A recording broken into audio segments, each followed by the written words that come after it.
Heyo, what is up everybody? Welcome into the Act First Show. My name is Chandler Molyneux, your host, and this is the show where we help online coaches and high-ticket closers get better at sales. Now, sometimes we don't talk about sales. Sometimes we talk about personal development. And the reason we talk about personal development is I believe that personal development is the foundational building blocks to being successful at life, successful in business, and successful in sales. Now, what we're going to talk about today, I want to tell you guys a story about trusting yourself. Trusting yourself is the theme of today's show. And, I think I've made a lot of strides in this area. I do still believe that I am personally developing in this area, but I've come a really long way. And I want to tell you guys this story because maybe right now you don't trust yourself, or you're not trusting yourself to the fullest of your ability, and you're looking back on certain scenarios and saying, man, if I just trusted my gut there, if I just trusted myself there, my outcome would have been different.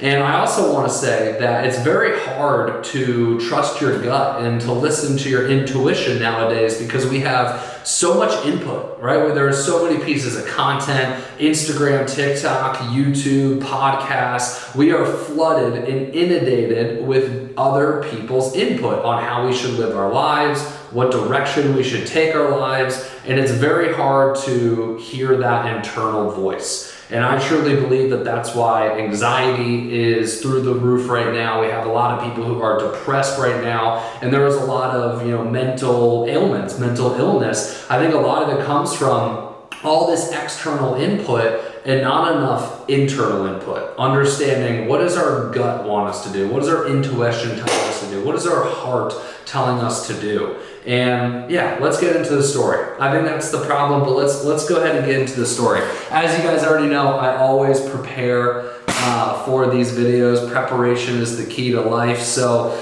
let's go ahead and tell it. So with my company, the Next Level Coaching Academy, when we first started, I had a business partner. And for confidentiality, I won't share names. Some of you guys probably already know who that is. But it was a great partnership. I had my skill sets and she had her skill sets. I was in charge of the operations of the company, and I was in charge of the sales of the company, making sure that the cash register was ringing. So I led the culture, I led the team, I operated the business. I was more or less the CEO, and then also I was in charge of making the cash register ring. In the early days, I took all the sales calls, and then eventually we grew a sales team, and I managed that sales team.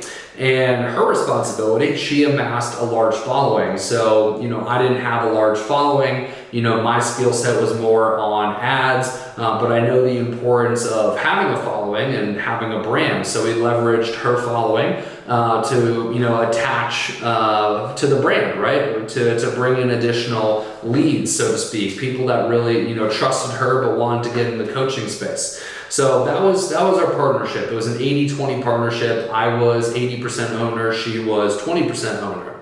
And we crushed it. The first year we did 7 figures. This was the first million that I personally made in my life. And we amassed over 8 figures in total sales in the entirety of the company. Now in 2023, we partnered with a third party. If I shared the name, a lot of people would know who I'm talking about, but out of respect, I'm not gonna share names here. But just know in 2023, we partnered with a company. So we had to go through an extensive interview process. We got accepted and we partnered with this company. Now, the first step in the process was to fly out, meet them in person, and really just have a day of planning. And one of the discussion points that we talked about was buying out my partner. Now, only I went to this day of planning. My partner did not go to this day of planning. I was the 80% owner to her 20%. She didn't feel that she needed to go. But one of the discussion points was to buy her out. And the third party vendor wanted us to buy this individual out. Why? I'm not entirely sure. I'm not entirely sure why, but they wanted us to buy out this individual, and I really didn't want to. But I also really respected and really looked up and admired the individuals that we partnered with. I had great respect for them. They built amazing things in their lives. They create amazing content. They've had a lot of success, and I really looked up to them, and I still do. Truthfully, I still do, and I still do admire everything that they've accomplished. And in my gut, I was like, man, I don't think it's the right thing to do to buy out this partner. I think we should keep the partner. But I didn't speak up for myself.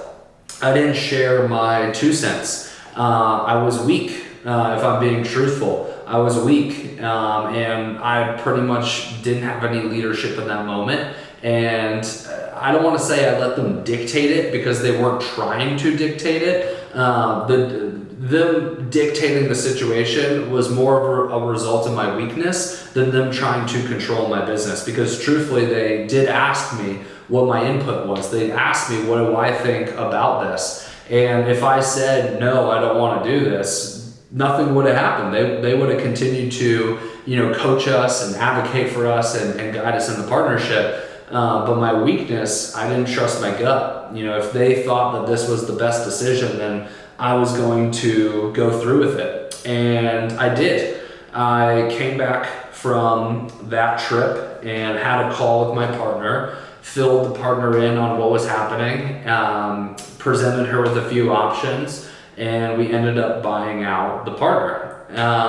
And what happened after that was a lot of business mishaps, right? We, thousands of followers were removed, lead generation, went down because, this individual had a very large following, and it hurt the business. It hurt the business. Even though I looked up and respected these individuals that made the suggestion, it hurt the business. And I knew in my gut that it was going to hurt the business. And a quick aside, nobody knows your business better than you. Even if you are partnering with an expert, even if you look up to somebody on the internet and you think they're the gurus of gurus, I promise you, nobody knows your business better than you. I do not know your business better than you.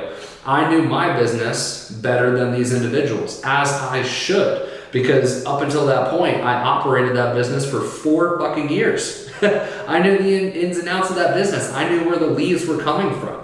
I knew what was bringing eyeballs to our company, and that was my partner's following. But because I was weak, because I was insecure, because I looked up and gave too much power to these idols, opposed to trusting my own gut, my own experience, my own knowing of how this business operates, it fucked up a lot of things. And if I were to go back in that moment without me even having to tell you, I think you know what I'm going to say, I would have done things differently. I would have trusted my gut. And this is not their fault. This is entirely my fault, right? It's entirely my fault because I should have trusted what my intuition was telling me. Okay? Like I said, I've come a long, long way here. I'm a much better man now. I trust myself, I trust my intuition, I trust my gut, and I truly believe that I had to go through many different scenarios to learn to trust my gut. Even last year, I had to let a couple of people go where I knew in my gut that it was time to let these people go, but I didn't let them go. And what happened was, over the course of the year, they would end up doing something that would trigger me letting them go. But I already knew before that this person wasn't meant to be in my business, that it just wasn't a good fit for whatever reason. And if I trusted my gut earlier, we would have been able to move off these specific employees and replenish them with somebody who is more fitting, right? So I've gone through many, in my business experience, I've gone through many iterations of having these awakenings, having these understandings of, man, that little voice in your stomach, that little feeling in your stomach, right? You got to listen to that. You got to trust your gut, because it's never turned me down, right? If I had a gut feeling about something, it's almost always, I can't recall off the top of my head a time that it's been wrong. So here are my 3 takeaways on trusting yourself. Some things that I've learned, some points that I've come to that you guys might find helpful if you are in this situation where you need to trust yourself more. All right, number 1, that feeling is God's plan for you. So everyone, you know the feeling I'm talking about. It's in your gut. It's a specific feeling, right? That, when that feeling comes over us, that's what we identify as trusting your gut. It's a moment, a feeling in your stomach. For me, it's in my stomach where I'm like, man, that something's trying to tell me something. All right, I've recently become a lot more religious over the past 12 months. And, now I feel that is God's plan. That is God's signal to say, hey, that's the direction that you are supposed to go, right? It's a helping hand from upstairs saying, no, go this way, right? A lot of times, or not a lot of times, but a lot of people talk about the gut as your second brain, right? It's the second brain, it's the intuition. It's actually a lot of people say it's the strongest brain in our body, right? And a lot of people don't listen to it. And not to get off on a health track, a lot of people don't treat it well either, right? This is like a total aside, but if you don't treat your gut well, you're not going to get those gut intuitions as often as somebody who probably does treat their gut well. And I'm talking about nutritionally. Is what I'm talking about here. But point one, that feeling in your stomach is God's plan for you. It's a helping hand, right? It's literally somebody giving you the keys to the castle. It's literally, what's that show? I Want to Be a Millionaire, when they allow you to phone in a friend, right? That's literally what this is. Somebody's giving you the answer on the direction that you need to go, all right? So that's one takeaway that I've had here. Number two, die on your sword. Right? Die on your sword. Pride versus hate. Okay, so I think that another big reason you should trust your gut is if you end up being wrong, I would rather die on my sword than have hate in my heart. Okay, here's what I mean. Because if I put faith in somebody else to make a major decision for me, and I say, all right, that person's going to make that decision for me, and it ends up being the wrong decision, whether you like it or not, there's going to be a little bit of resentment, okay? Now, of course, we can forgive and we can forget, but let's be honest, in our heart of hearts, there's a little bit of resentment, right? And I would rather have pride than resentment. I'd rather have pride in my heart that, hey, I went with my gut, I died on my sword, that's what I truly thought was in the best interest, and I'm okay if I'm wrong, right? But if somebody else is wrong on my behalf on a decision that I should have made, a decision that I should have been the ultimate decision maker, right? Then and I have to live with a little bit of resentment, I think that hurts the soul. And like I said, I would rather die on my sword and have pride in my heart than die on somebody else's sword and have resentment or regret. All right, number three, if you don't have a gut feeling, then you can lean and trust on other people. So this isn't me saying, and I want to be very clear on this point, because if you're trying to build a business, you can't do it alone. All right, this is not me saying that you should make every decision by yourself and only with your input. Okay, that is not what I'm saying. Because to build anything great, you need other people. Okay, but when do we include other people? I think it's okay to include other people in all decisions. But ultimately, at the end of the day, you need to make the decision for yourself. So when I operate my business and I'm getting input from other individuals, I'll ask, hey, what's your input on this? What's your thoughts on this? I'll collect those inputs. I'm not going to ask too many people because then I have too much noise, right? And noise clouds your own internal dialogue. But I'll ask a few trusted sources. I'll consider their perspectives because they're thinking about it differently. But ultimately, at the end of the day, I'm going to go with what I think is the best decision. And if I think that their point is the best decision, then I'll go with it. And that's still my decision to go with their point. Therefore, I'm dying on my sword. Okay, they're not making the decision for me, is what I'm saying here. So I do think that you should include other people in your decisions. The fine line is just don't let them make the decision for you. Take the input, calculate the input, and make the final decision yourself, whether that is going with somebody else's input or going with originally what you wanted to do.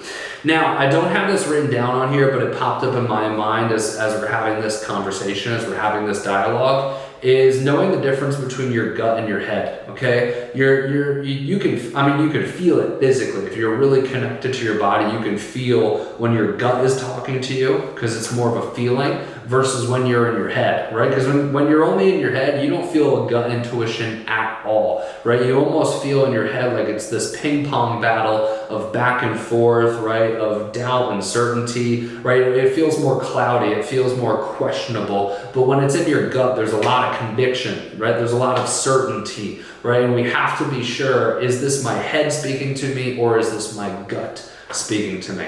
All right, y'all, that's everything for this video. Moral of the story, we have to trust ourselves more, especially in this noisy world. Let me know in the comment section if this was helpful. Give it a thumbs up, that would mean a lot. And if you haven't yet subscribed, now is your time. I'll see you in the next video. Peace.